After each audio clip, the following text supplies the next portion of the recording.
So hello, Osman. Thank you very much for accepting our invitation for this interview.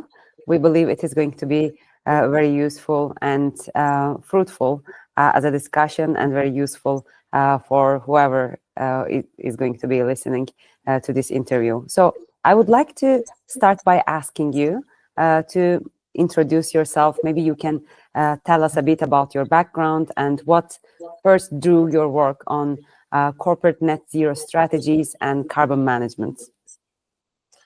Okay, good morning, and thank you, Asli, for giving me this opportunity to be here. I really appreciate that.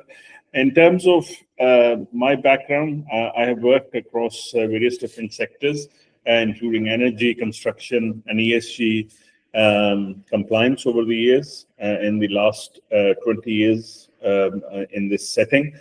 And I have seen firsthand the environmental impact on business performances, So what really pulled me into net zero was about, it is not just about having a cliche, it is about having a measurable outcome, because what we do is, advise companies, businesses, larger corporations, to get serious about reducing emissions.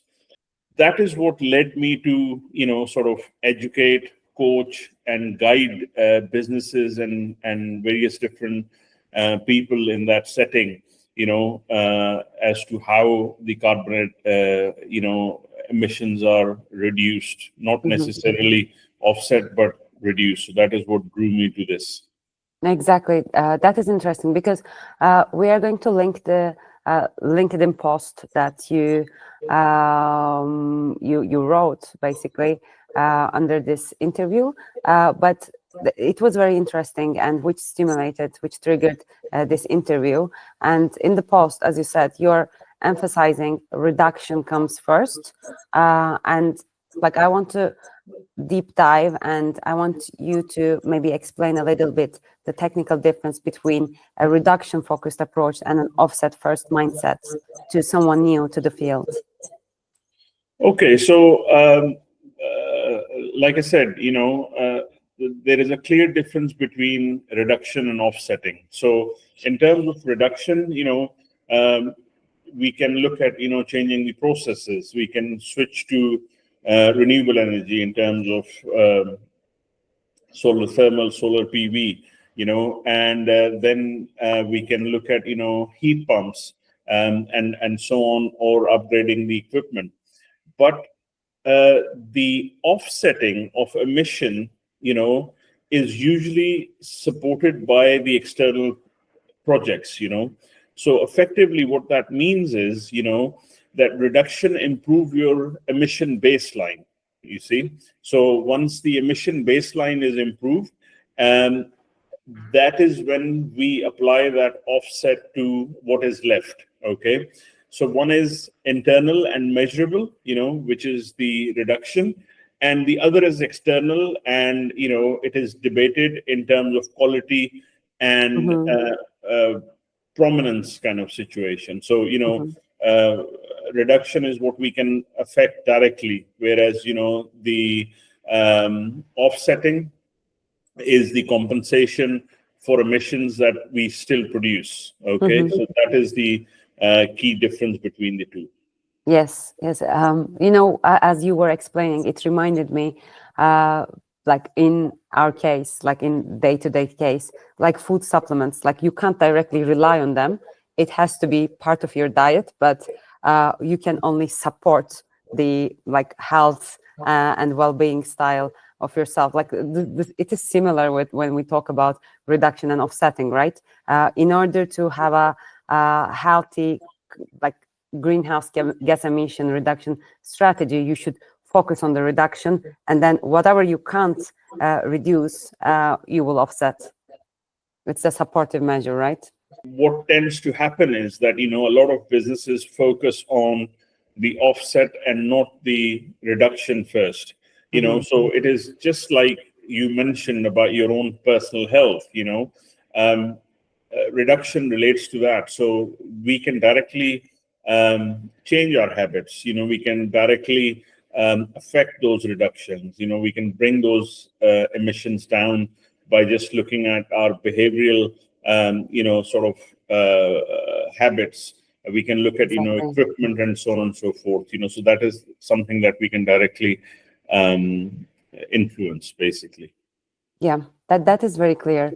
And like speaking of some practices, some practical advice, like as you're into this business and you're working with many companies, what are the biggest pitfalls you see with companies try to lean on offsets too early instead of focusing on their carbon reduction plans first, and how you can avoid the pitfalls? Yeah, so like I said, this is kind of hand in glove situation. So the biggest pitfalls that I have noticed, or I have seen in various different businesses, is when they start thinking of offsetting, for real change.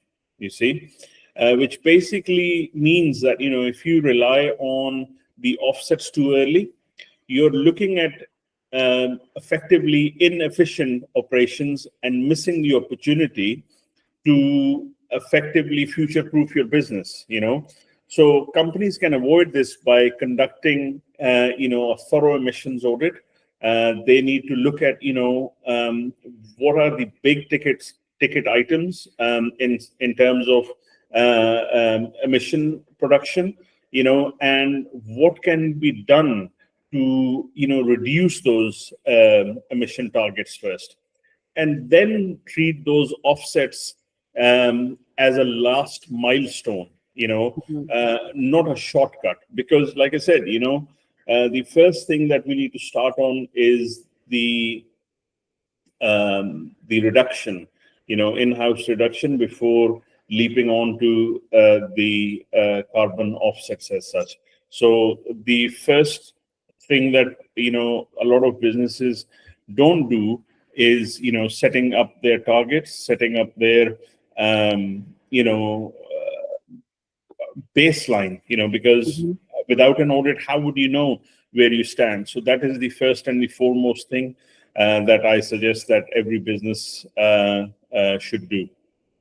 Okay, understanding their baseline. Yes. Then they are going to start with the net zero plans and carbon reduction plans. And I know that building these plans and implementing them will require alignment across functions, with like engaging with key stakeholders. And I want to ask you, who are the key players in a company's emissions roadmap, and how should they collaborate to balance reduction, offsets, and transparency? In terms of these offsets, this is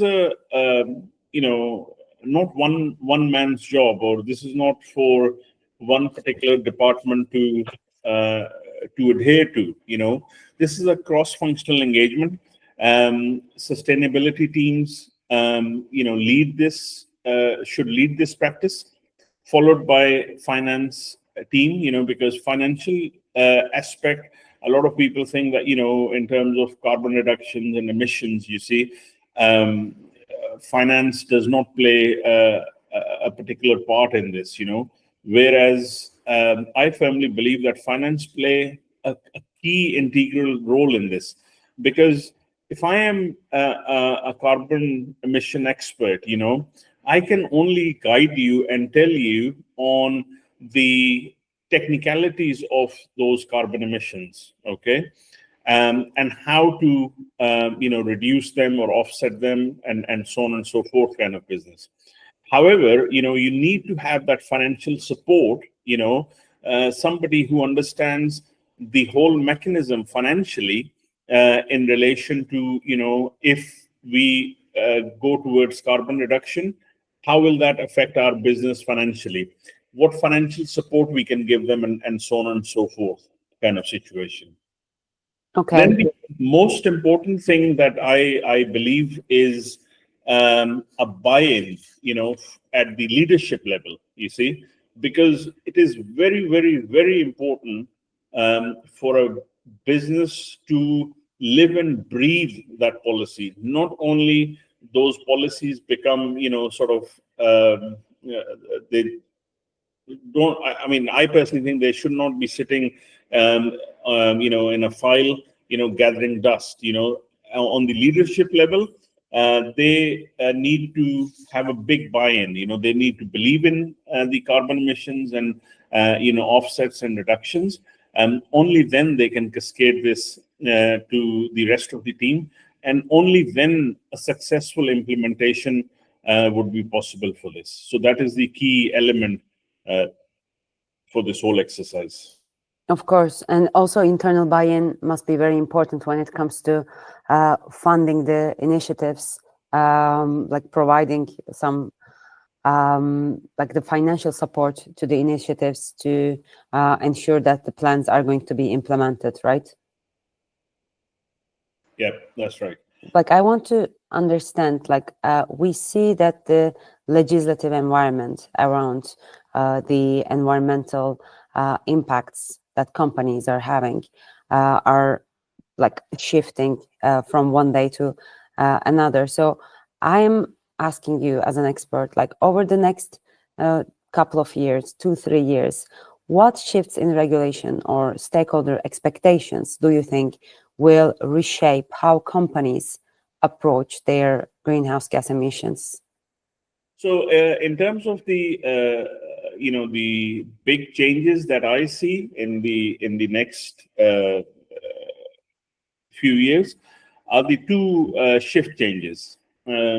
Firstly, the mandatory move towards standards like IFRS S1, S2, because those two standards relate to the especially S2, relates to the carbon emission, and then in terms of forcing the companies to quantify and justify their residual emissions. Okay.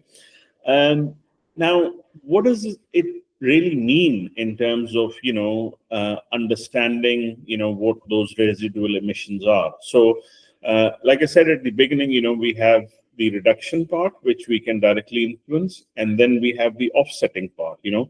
So the ones that emissions that we have reduced, fine, big tick mark on that. But the ones that are left can be offset. So that is where we need to understand, and we need to be able to offset those through the offsetting strategies. The second shift that I see in the whole exercise is a lot of pressure from the investors and buyers, or your potential clients, whereby they expect you to follow a certain strategy that aligns with their own strategy. So I'll give you an example. I mean, if you recall, we did a training session in Karachi, Pakistan last month. And in that session, as part of that session, we had agreed to take the candidates to on a site visit, and we were fortunate enough to visit Liberty Textile Mills in Karachi. So, once we sat there with their sustainability and the ESG team, we realized that, whoever their main clients were, expected them to be ESG compliant, So that is where this whole idea of, your whole supply chain is ESG compliant, So obviously that they were only dealing with companies that were compliant in ESG. So whether companies who were providing them thread, or raw material, or fuel, or water, and so on and so forth. So that made their whole supply chain ESG compliant. So the whole idea is that in coming years, the market, the business, the industry is becoming more sort of aware of the whole exercise in terms of carbon emissions and reductions, and there will be a lot of pressure exerted by the investors and vendors and so on and so forth to comply with these carbon reductions and move things forward. That was very useful information. Thank you. And I'm asking, since like you are organizing these site visits and working with many clients, what is the biggest misconception you encounter when you talk to clients about their reduction strategies or carbon credits and their role in net zero? So, the biggest misconception is that all the credits are equal. Okay. Many clients assume that buying any offset equals compliance or impact. Okay, which is not right.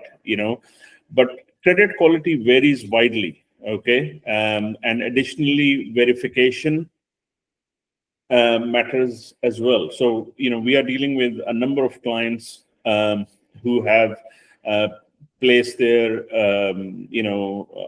carbon credits with us. Okay. And the biggest misconception for a lot of those clients is that one size fits all. The truth is poor quality credits can do more harm than good to a company, and it can sort of affect the reputation of the climate goals that the company wants to achieve. So, like I said, one size does not fit all. So there are different types of credits, good credits, and so on and so forth. So it all depends on what you're trying to offset, where you're trying to offset, and so on and so forth kind of business. Of course. So you believe companies should always move together with experts who can guide them towards choosing the carbon credits that are adaptable to your business, that fit perfectly to your business, to the strategy, to the action plans, etc. So everything has to be coherent and connected to each other. Yes, absolutely right. Because like I said, the first thing is understanding about the reductions and offsets, then having a strategy in place, then moving on to understanding how that strategy will be achieved. And then the most important thing is having that buy-in from bottom up kind of situation, whereby everyone aligns with those policies and strategies that you have prepared, and that way everything will be coherent in that way. Okay, yes, that's very clear. And let's talk about our platform, STEP. So STEP is a platform which is designed to empower individuals and groups, members of the ESG committee in a company, to increase their understanding in different ESG areas. So we believe that groups like STEP bring together these professionals, sustainability professionals. And I want to ask you, how, do you believe such communities are also important for advancing credible net zero strategies by means of sharing knowledge and increasing awareness together, learning from the platform, but learning also from the community? So first of all, congratulations on setting up this platform, STEP. It's really commendable, the work that you guys are doing. So for me, platforms like STEP are very, very important for the community, for the industry, for the business, because not a single company can solve these problems. Okay, or I shouldn't say problems, but this whole emission targets cannot be achieved by one single company. It is communities like STEP that create a space to share what's working, what's not working, what's evolving, and what is coming up in the future. So they also help raise the bar, with the amount of experience that you bring in, as a platform, with various different stakeholders that are engaged with you, so it helps raise the bar in terms of the knowledge, the experience, the expertise, and so on and so forth. That because the expertise that you are going to and the practices that you are going to circulate, okay, they push the entire ecosystem forward, because behavior breeds behavior. I am a firm believer of that. Behavior breeds behavior. So, what you guys educate, coach, and guide, the masses on, that is what they are going to believe in. These networks keep us informed, honest, and connected with the real world progress, because obviously you guys have started from grassroots level, in terms of coaching, education, about on the environment. So I have a lot of faith and trust in this platform, and I wish you well and all the success for the future. This is exactly what we believe as well. Like our main idea and main objective is to help sustainability professionals to move away from textbook information that is being circulated everywhere on LinkedIn, on different platforms. But as you said, one size doesn't fit all, and we can only raise awareness and make individuals perceive this by creating communities that share the understanding and that share their own experiences that come directly from implementing different strategies. When it comes to here, we're talking about net zero strategies and carbon reduction, but it goes the same for all the other ESG areas. When we talk about creating sustainability strategies, creating sustainability action plans, materiality assessment, etc. So every company, each company has its own roadmap to follow, and they have to understand and build the structure for their own roadmap, basically. And I want to close by asking you, maybe you can give one piece of advice to someone who has just starting out in sustainability reporting and wants to build a science-aligned decarbonization plan.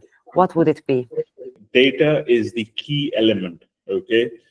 Know your emissions, okay? Scope 1, 2, and 3. So if you don't measure, you cannot manage, So it is just like your own personal bank account, You get a salary, let's say, of $2,000 per month, you know what your outgoings are, which are fixed, your electricity, your mobile phone, your telephone, internet, grocery, mortgage, and so on and so forth. And you're left with, let's say, $500 after paying all of that, So if you don't know how much is left behind, in terms of that $500, how can you, survive the whole month? So you need to have a clear eye on, what those, measurements are in terms of, what you want to offset or what you want to reduce. Then, the second most important thing is once, your emissions have been identified, then link those targets to, credible standards. We have so many standards in the industry, but link them to the credible standards like science-based targets, initiative, and so on and so forth. I mean, and again, it is tempting to be aiming very high that this is what we are going to achieve in the first year. No, take baby steps, start from small numbers, and then progressively move forward. Once you see that there is traction, once you see that things are improving, once you realize that, the journey that you started as a business, is having an impact internally, then you start talking about the big numbers. But the most important thing is credibility, which comes with accuracy and not just ambition. I mean, I want to be a billionaire, but does that mean that I can become a billionaire by just sitting at home? No, there is hard draft that I have to do, and